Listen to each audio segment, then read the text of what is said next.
নমস্কার, আজকে আমি আপনাদের দেখাবো বঙ্গীয় গ্রামীণ বিকাশ ব্যাংকের মোবাইল ব্যাংকিং এবং ইন্টারনেট ব্যাংকিংয়ের ইউজার আইডি এবং পাসওয়ার্ড কীভাবে তৈরি করবেন। তো চলুন আজকের এই ভিডিওটা শুরু করা যাক। প্রথমে আপনারা বঙ্গীয় গ্রামীণ বিকাশ ব্যাংক গুগলে এসে টাইপ করবেন। টাইপ করার পর নেট ব্যাংকিং যেই লেখাটি আছে এর উপরে সিম্পলি ক্লিক করবেন। ক্লিক করার পর এরকম একটি পেজ ওপেন হবে। তারপর নিচে একটু স্ক্রল করে আসবেন, দেখতে পাবেন লগইন, এর উপরে সিম্পলি ক্লিক করবেন। ক্লিক করার পর কিছুক্ষণ ওয়েট করবেন। ওয়েট করার পর আপনাদের সামনে এরকম একটি পেজ ওপেন হবে। এখানে লেখা থাকবে এক্সিস্টিং ইউজার লগইন। যদি আপনার আগে থেকে ইউজার আইডি পাসওয়ার্ড তৈরি করা থাকে তবে আপনি এখানে ইউজার আইডি বসিয়ে দেবেন, না হলে আপনি নিউ ইউজারে ক্লিক করবেন। তো আমি ফার্স্ট অফ অল নিউ ইউজারে ক্লিক করব। নিউ ইউজারে ক্লিক করে দেওয়ার পর কিছুক্ষণ ওয়েট করবেন। ওয়েট করার পর এখানে রেজিস্টার উইথ ডেবিট কার্ড এই লেখাটির উপর আপনাকে সিম্পলি ক্লিক করতে হবে। তো আমি সিম্পলি ক্লিক করে দিচ্ছি।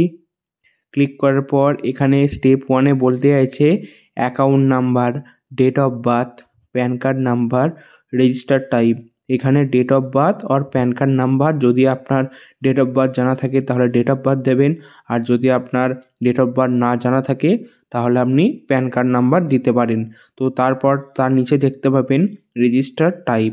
এখানে রেজিস্টার টাইপ দুটো অপশান আছে, রেজিস্টার ফর ইন্টারনেট ব্যাংকিং আর register for mobile and internet banking.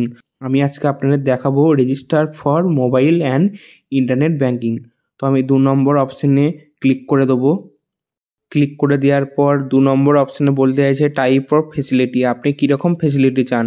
প্রথমে আছে ভিউ অনলি, তারপর আছে ভিউ অ্যান্ড ট্রানজ্যাকশন। আপনার যেটা সুবিধা বলে মনে হবে সেটি আপনি টিকমার্ক করে দেবেন। তো আমি ভিউ অ্যান্ড ট্রানজ্যাকশন এর উপরে সিম্পলি টিক করে দেবো। তারপর আপনার ব্যাংকের অ্যাকাউন্টের সাথে যেই মোবাইল নাম্বারটি যুক্ত আছে সেই মোবাইল নাম্বারে একটি ওটিপি যাবে। সেই ওটিপিটা আপনারা 1 টাইম পাসওয়ার্ড এই ঘরটির উপরে টাইপ করে দিয়ে কন্টিনিউ বাটনে ক্লিক করে দেবেন। তো আমি ওটিপিটা এখানে পুট করে দিচ্ছি। পুট করা হয়ে গেলে কন্টিনিউ বাটনে ক্লিক করে দেবো। কন্টিনিউ বাটনে ক্লিক করে দেওয়ার পর কিছুক্ষণ ওয়েট করবেন। তারপর এখানে চাইবে ডেবিট কার্ড নাম্বার। আপনার এই বঙ্গীয় গ্রামীণ বিকাশ ব্যাংকের যেই ডেবিট কার্ড অথবা এটিএম কার্ডটি আছে সেই ডেবিট কার্ড অথবা এটিএম কার্ডের নাম্বারটা এখানে পুট করে দেবেন। তো আমি ডেবিট কার্ডের নাম্বারটা এখানে পুট করে দিচ্ছি। পুট করা হয়ে গেলে এটিএম পিন দিতে হবে। তারপর এটিএম পিন দেওয়ার পর এরকম একটি পেজ ওপেন হবে। এখানে বলতে আছে আপনার অ্যাকাউন্ট নাম্বার, অ্যাকাউন্টটা কী টাইপ, সমস্ত কিছু ডিটেলস এখানে শো হয়ে যাবে। তারপর আপনার ইউজার আইডি একটি ক্রিয়েট হয়ে যাবে। তারপর নিচের দিকে এলে দেখতে পাবেন সেট লগইন পাসওয়ার্ড।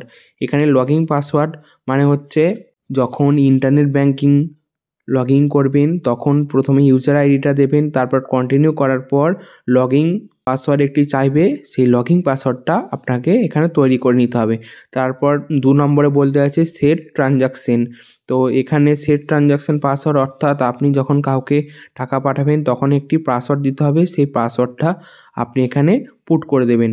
পুট করা হয়ে গেলে আপনি নিচের দিকে একটি টার্মস অ্যান্ড কন্ডিশন একটি বক্স দেখতে পাবেন। এই বক্সে টিকমার্ক করে দিয়ে কমপ্লিট রেজিস্ট্রেশন এই অপশানে ক্লিক করবেন। এই অপশানে ক্লিক করে দেওয়ার পর আপনার পুরোপুরি প্রসেস কমপ্লিট হয়ে যাবে। এরপর আপনি যথারীতি ইন্টারনেট ব্যাংকিং এবং মোবাইল ব্যাংকিং ইউজ করতে পারবেন। তো এই ছিল বঙ্গীয় গ্রামীণ বিকাশ ব্যাংকে কিভাবে আপনারা মোবাইল ব্যাংকিং এবং ইন্টারনেট ব্যাংকিংয়ের ইউজার আইডি এবং পাসওয়ার্ড তৈরি করতে পারবেন।